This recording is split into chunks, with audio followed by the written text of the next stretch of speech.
Welcome in, ladies and gentlemen. It is time for the full debrief of Daytona weekend as we had the trucks go out there on Friday night. Chandler Smith getting the win. Austin Hill dominating on Saturday. And quite frankly, is one of the bigger stories running around X this weekend. And we also have Tyler Reddick going to victory lane of the Daytona 500, bringing NBA legend, the GOAT, Michael Jordan, to victory lane for his first, I don't think it's going to be only, Daytona 500. Well, at least Michael Jordan. I don't think this is going to be his only one. And there may be more celebrations to come for 2311. But we talked quite a bit about the Daytona 500. So if you want to watch that video, that's up and available and free to use. Or, free to watch. So we're going to get to the big news. Well, the news that is kind of having a bit of a tail to it, which is the crash that involved Natalie Decker and Sam Mayer. Now, granted, there was a wreck that started this, and then about 3 to 5 business days later, in came Natalie Decker, especially after everything that she has done over the past week. Over the past week. I don't know why my voice cracked there. That's unfortunate. But anyway, so here is what happened. Oh, this is the initial wreck here. Maybe coming down on Jeff Burton there. And Sam Mayer takes a big shot to Brandon Jones. Then Sam is coming up the racetrack here. As Natalie Decker. And then Decker, bam! Yep. Oh.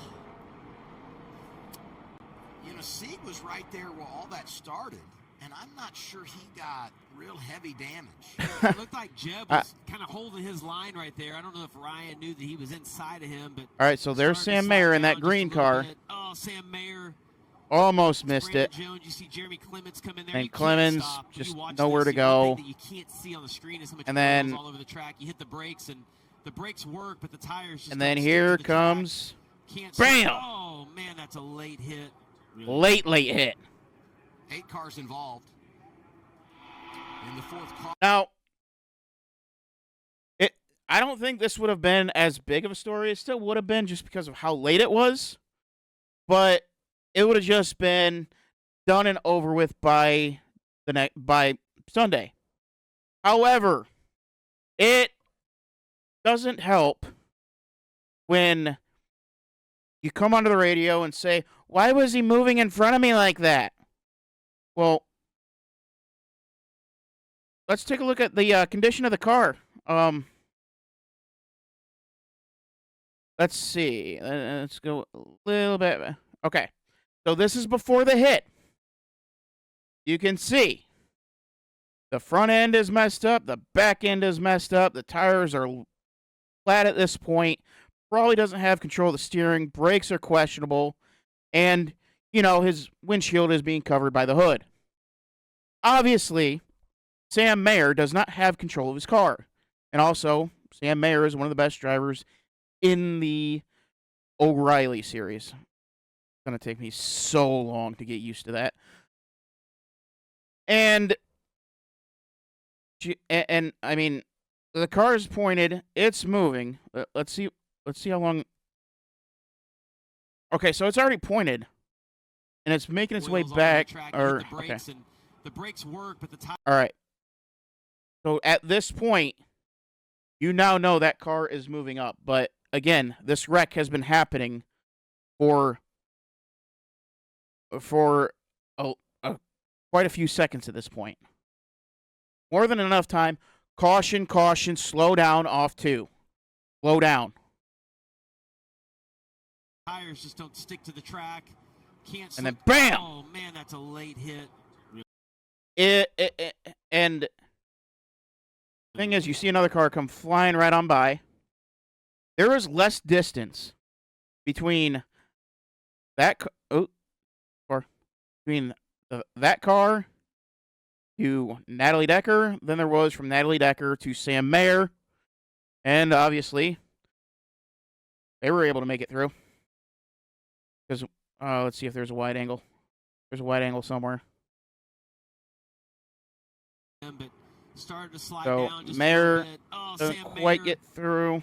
It's Brandon Jones. And You see Jeremy Clemens You doing can't everything he stop when can you to watch slow this. down. One thing that you can't see on the screen is how much oil And is all over then the track. You hit the brakes. zoom out. The brakes Zoom work, out. but the tires just don't stick to the track. Oh, Can't zoom the wrong way. And then Oh, whack. All right, so we gotta man. Into turn one. go back to the wide angle. Oh. See, maybe coming down on Jeff Burton there. And Sam Mayer takes a big shot to Brandon Jones.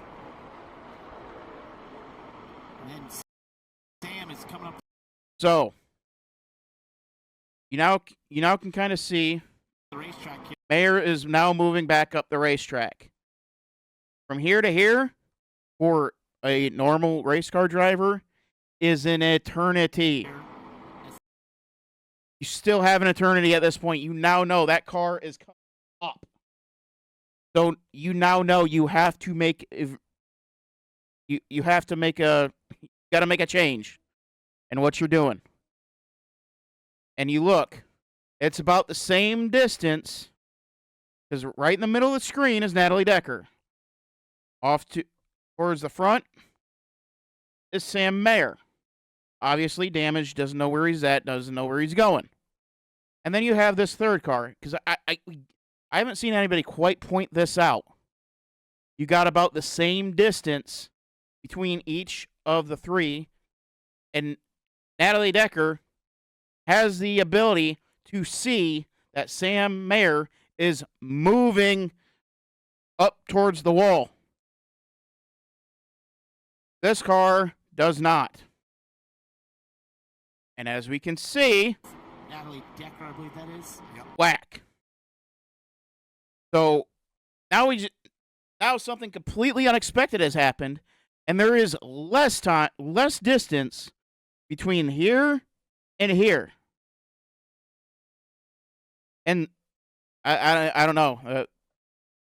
Person driving this car must be like Superman or something. Or, Sam Mayer must have not been hunting for him with no vision or brakes. Yep. But he was he was able to get around him. And then, well, Brandon Jones was involved in that wreck. Sieg was right there where all that started. So, just I just wanted to put that into perspective for you on this. And then, and like I said, it wouldn't have been as big of a story if Decker came out and said, "Yeah, I tried to beat him. I tried to get past him. I tried to I tried to beat him around before he closed in on me. Just didn't make it. It was dumb. It was stupid. My bad." Or if she wants to take less responsibility, but have it be believable and get some grace. I tried to stop, but I think I got in the oil. I couldn't move the car. Couldn't. That would have been... Still would have been able to snuff out the BS. Some fans would. But because she is an attractive young lady... Well, 28 now. I'm kidding. Relax. But because she is an attractive young lady, she would get away with it. Say what you want. That's the reality. But no. Her PR classes did not work. If she took any. If she did, she may want her money back because this was a disaster. And also, I know she said it on the in-car, heat of the moment, even with the dumbest of things, it's just whatever. But at this point, she's had a chance to see it.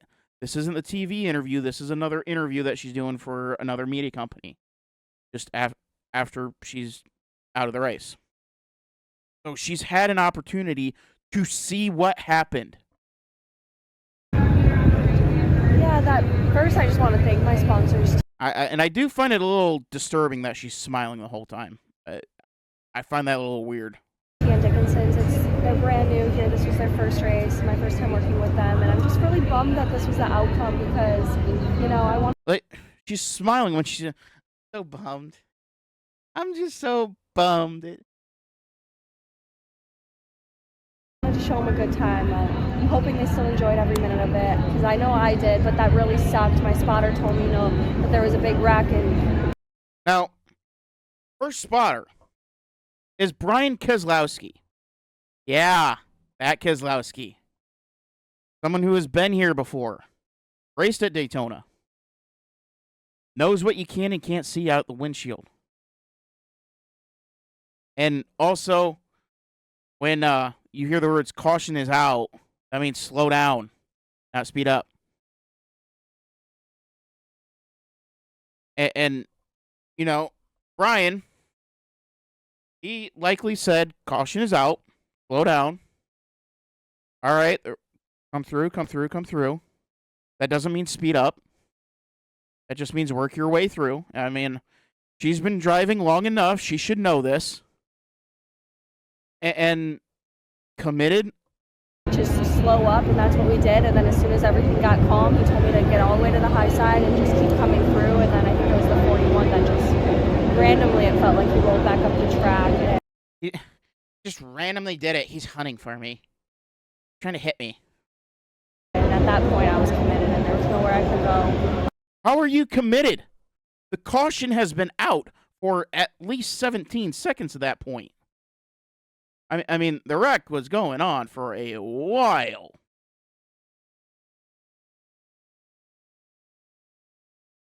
All right, this is real time. All right. Caution is out. 1, 2, 3, 4, 5, 6, 7, 8, 9, 10, 11. 11 seconds. 11 seconds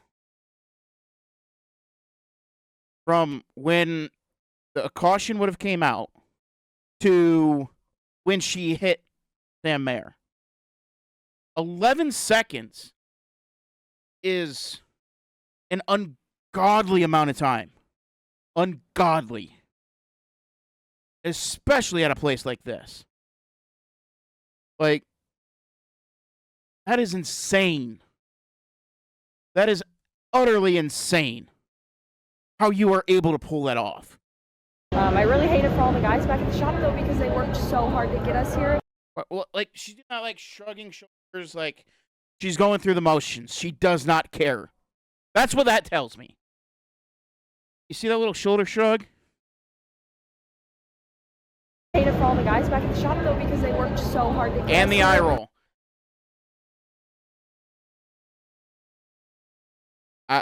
I don't know how you allow this girl back on the track.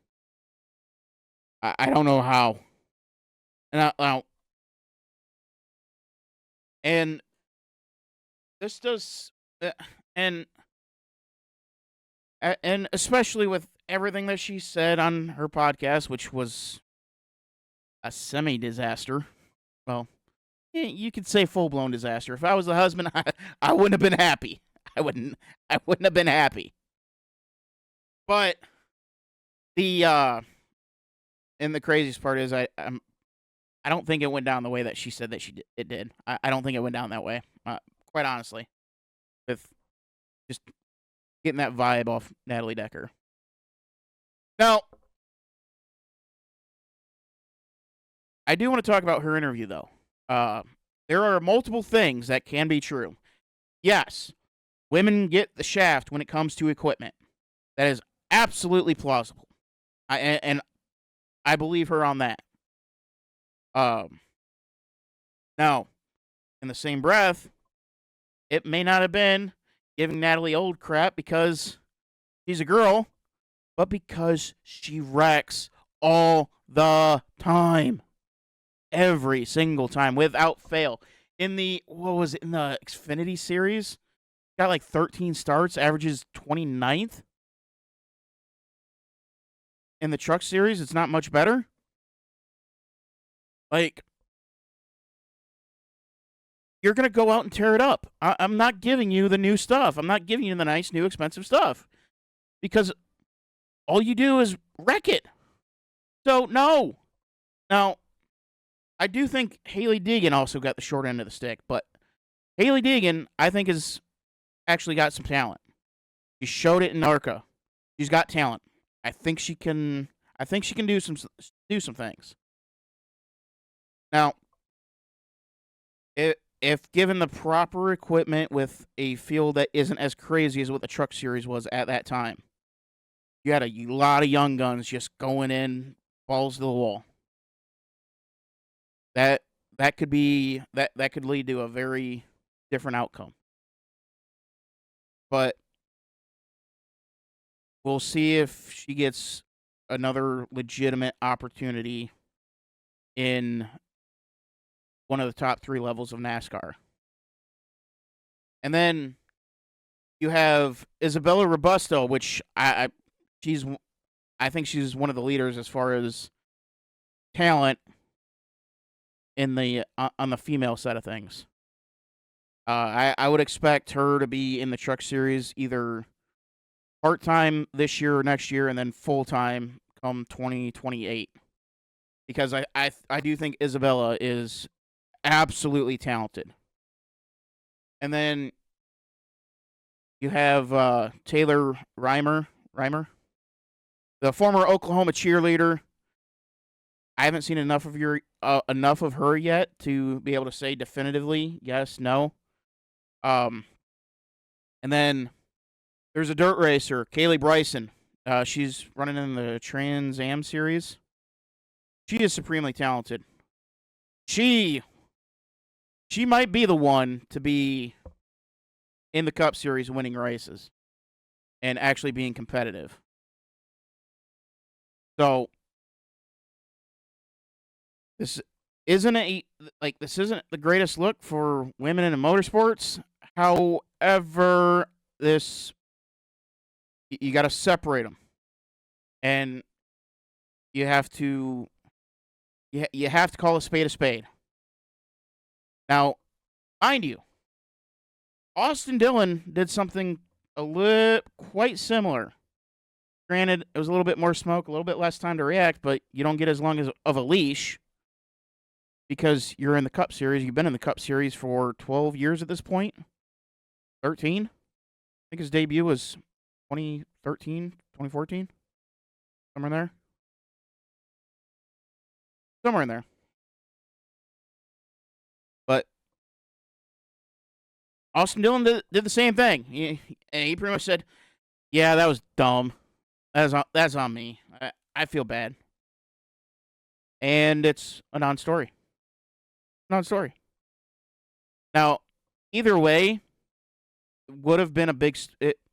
This would have been a big story, even if Natalie came out and said, "Yeah, that's on me. That's my bad. That was dumb." Just because she is a female. But the way that she handled that made it so much worse than what it is. Like, quite honestly, if she would have came out and said, "Yeah, that's my bad," I wouldn't be saying she needs to not come back to NASCAR at all. Period. End of story. But because she still doesn't get it, and again, she's been racing for a while, and she still doesn't get it. Time to go. Had your fun. Had your chances. It's done. It's over. Go home. And speaking of other women racers, this particular individual was a dirt racer. And no, that's not the girl, that's Freddie Kraft. In case you were wondering. Carson Elledge. In case you don't know who Carson Elledge is, she is actually the daughter of the great Kelly Earnhardt, which would mean she is the granddaughter of the late, great Dale Earnhardt, as you know, 25 years ago today. He lost Dale Earnhardt in turn 4 on the final lap of the Daytona 500. That is, it's wild that it's been 25 years. I still remember bits and pieces of it. I was only 4 when it happened. But I do remember bits and pieces. But anyway, back to Carson Elledge, the granddaughter of Dale Earnhardt, daughter of, I might catch heat for this, but whatever, the much smarter Kelly Earnhardt Miller. Carson Elledge, he weighed in on it. You are a talented female race car driver. I don't know how far you intended on taking that. I don't know how far, but that's a world that you're very familiar with. How does this make female drivers look? Between the taking 3 business days to run into Sam Mayer and the multitude of things I saw on social last week, obviously, while I did not go much further, I've witnessed a lot of women around me who have. It's honestly embarrassing. It's embarrassing for the women who have worked hard to have a place in this sport, to be taken seriously, to be seen as an equal competitor. I mean, there's a lot of us that have made a career, and, you know, like the Taylor Reimers and Isabella Robustos of the world, you know, they are real talented. Jade Abedisian, talented. That's just, it's embarrassing, to be honest. And that's really all I have to say about it. At some point, you have to realize she probably shouldn't have been approved to begin with. Yeah. But she's got 13 starts in the Xfinity Series and an average finish of 29th. The fact that you're averaging almost a 30th place finish is mind-boggling to me. Like, it just shows you she's probably wrecking every time she races, or you know, just multiple laps. It just, she doesn't have a place in that series. I think if it ever was about results or competition, it stopped being about that quite a long time ago with her. You are a talented. Oh, stopped being about that a long time ago with her. Oh, I love it. But Carson is absolutely correct. And Freddie Kraft bought her for the 23, Bubba Wallace. He is absolutely correct on that as well. So, but I implore NASCAR Nation, do not clump all women together. Take it case by case, female by female, person by person, just like we would with guys. Except the Toyotas. Screw the Toyotas.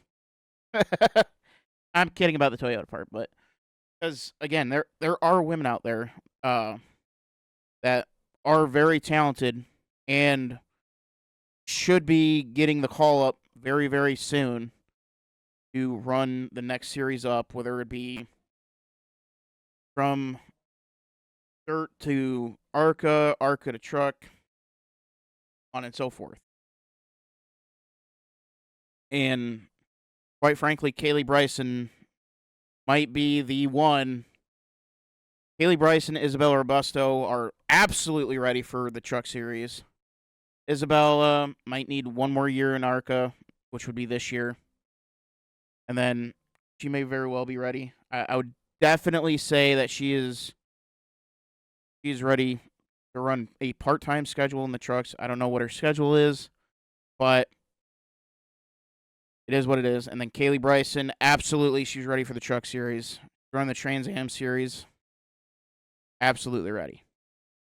So, and then we move on to the finish of the Daytona 500. We're going to go through this. We're not going to take as much time there as we did with the Xfinity series because, well, that's what the video on Sunday was for. But anyway, here we go. This is the one you want to lead. If the caution comes out, it's over. Hocevar in the wall, turned around in front of the field. Around goes Jones. Ricky Stenhouse to the front. Elliott around the outside. Still green. Reddick on the bottom. Reddick, Elliott. The help's on the outside. Here comes Chase Elliott. Can it be? Yes, Chase Elliott. Stuck in the middle with no help. Zane Smith with him. On the bottom is Tyler Reddick. They come up single file. Zane Smith's going to have one shot at Chase Elliott, NASCAR champion, most popular driver, trying. That was the move of the race right there. That was the move. Tyler Reddick timed that perfectly. Absolutely perfect. Watch.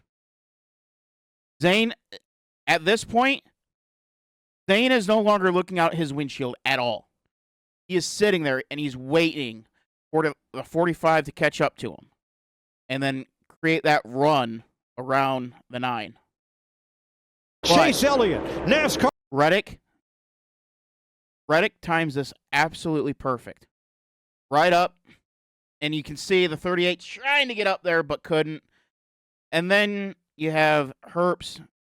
He tries to go the outside, just misjudges it, and Reddick takes the win. He just missed it. Now, Brad Keselowski, he had some choice words for that, but which he said it was the dumbest movie he's ever seen, but the finish line is literally 600 feet away. And if Keselowski wasn't quite there, we might be having a whole different discussion about who the Daytona 500 champion is, because of the run that the 35 had was better than the 45. However, the question would have been, would the 35 be able to catch the 45? But just barely misjudged it. You obviously, at this point, you're not going to look out the mirror. You're just going to go.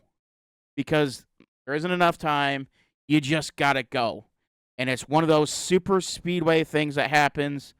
As I said, Keselowski, he said that was one of the dumbest things I've ever seen. He had no chance of blocking my run. Very, very stupid. Well, that's how these races end. Pretty much every single time at this point. And he just misjudged it. And I think like I said, I think the 35 had a run of his own going. I don't think he even saw Brad Keselowski. But nonetheless, 45 Daytona 500. That is channel. And then you go to the Truck Series where all hell broke loose on the final lap. Here we have the finish of the Truck Series. Off turn 4. We are muting that. Before we get any further, Jamie Little, tremendous pit reporter. One of the best. There's a reason why she's done it for a lot of years, because she's very good at it. Her play-by-play in the booth, it was awful last year. It is just as bad this year. Love you in the trucks. Love you in the pits. Hate you in the booth, Jamie. I'm sorry. Just, it is what it is. Quite frankly, out of all the races this weekend, I think the CW has a very good team. Love them. And then the ARCA series has the best of the Fox broadcasts, which is insane. Do with that what you will. Do with that what you will, because the ARCA broadcast was tremendous. The CW does an incredible job with the O'Reilly series. I don't know how many times I said Xfinity, but whatever. But anyway, we continue on. And you have some jockeying. I think that's Gio, that the 17, and then right down there, holy cow, that. Move back a little bit. So you have Gio, which is the orange car. He ended up finishing second. But look at Chandler Smith and Ty Majeski. They never leave their bumpers, and they stick to the bottom. They stayed the straightest, and that was the difference. That is what costed RCR a Daytona 500 championship a few years ago when Kyle Busch led at lap 200. Because you had Kyle Busch and Austin Dillon 1-2, and instead of just kind of maintaining both lanes, you had Kyle Busch cutting down, allowing that run from the second row up. And it was Ty Majeski and Chandler Smith able to stay the straightest, and stayed the straightest, and won this race. So Chandler Smith, for those who may not have remembered, he originally qualified for the Daytona 500 in the duels. Later found out he was DQ'd, which led to, I think it was BJ McLeod getting in instead. So had a very, very unfortunate Thursday night, Friday morning. I think it was Thursday night by the time they announced it, and then was able to cap off his weekend with a victory in the Truck Series and now currently leads the standings. Now, take a look at all the standings. Obviously, standings are as they are. And those stage points are going to play key here, especially when we get down to this area here. Whew, Noah Gregson in the chase as of now. Riley Herbst in the chase as of now. hell of a starting ground. Even though the 4 is not going to be able to maintain. 7's definitely not going to be able to maintain. 77 probably won't be able to. Although I wouldn't mind seeing those guys win. I want to see Spire Motorsports, which hosts of our came so close 1 year ago in Atlanta. But we'll be talking about Atlanta a little bit later this week. Nonetheless, got Tyler Reddick as your points leader, Logano. Then at the cutoff, Gregson is in by a point. Byron is out by 2. Let's see. Denny Hamlin has 8 points. Zilich, 5 points. Chase Briscoe, 2. BJ McLeod, 1. But I would expect to see the 19, the 4. Oh, Alex Bowman. He's got 4 points. But I would expect to see Connor Zilich, Denny Hamlin, Alex Bowman, Chase Briscoe, Austin Cindric, Christopher Bell, I already said Austin Dillon, Connor Zilich. I would expect them to start making their way up to the front once we get to the more normal tracks. Now, we don't get like a quote-unquote normal track till, because we got Atlanta, then we got Coda, and then we go to Phoenix with the mini West Coast swing. And we got Darlington. Wow. Darlington early. Martinsville. Bristol. Kansas. Oh, my God. What a stretch. This is going to be the greatest stretch in motorsport right here. Darlington. Martinsville. Bristol. Well, we got a week off. It might be East. I don't know. Darlington, Martinsville, Bristol, Kansas, Talladega. We'll see if Texas is any. Glen, always interesting. Dover for the. And then we got Charlotte, Nashville, Michigan, Pocono. It could be interesting. San Diego, which knows what that's going to bring. Sonoma. Okay, this is a lot better. This is actually a lot better schedule. The road courses aren't back to back to back to back. But they do have the back to back with, which I'm fine with only because of proximity reasons. But it is what it is. So I'm okay with it. I'm excited for the season. I love Atlanta. We'll talk about Atlanta then. Love Coda. We'll talk about Coda when that comes. Phoenix. And then Vegas. I love Vegas. Love Darlington. The rest of the regular season is definitely something I'm interested in. Absolutely. Iowa. That'll be interesting. Wait. We're just not a regular normal race anymore? The All-Star race. Damned. Okay. Kinda didn't see that one coming. But nonetheless, that is, then we look at the standings for the O'Reilly series. Austin Hill, just dominant. Allgaier second. Carson Quapple, I would imagine he'd be able to keep up. Jesse Love will obviously be able to keep up. He is the defending champion. Sammy Smith, I hope he keeps up. Raj Karuth, he's gonna have his opportunities. All he's got to do is make the chase, and then that 88's all his. So he's gonna have his opportunity. He's just got to maintain while he's not in that 88. And then I don't know what the schedule is for LeVar Scott. Sheldon Creed, he's going to be a lot better than what he was. Corey Day is going to be in a better spot than what he was. I would imagine Jeb Burton. Taylor Gray, he'll be in a better spot. Brandon Jones, he'll be better. Sam Mayer, he'll be better. We already talked about Natalie. Although she's not scheduled to race again until Pocono, but we'll see if NASCAR actually does something. Which my hopes are not too high. Now, Chandler Smith, I would expect him to be able to make some noise throughout the season. Christian Eckes, I would imagine he'd be very good. Ty Majeski, big shoes to fill with Matt Crafton retiring. Giovanni Rigario, he'll be good.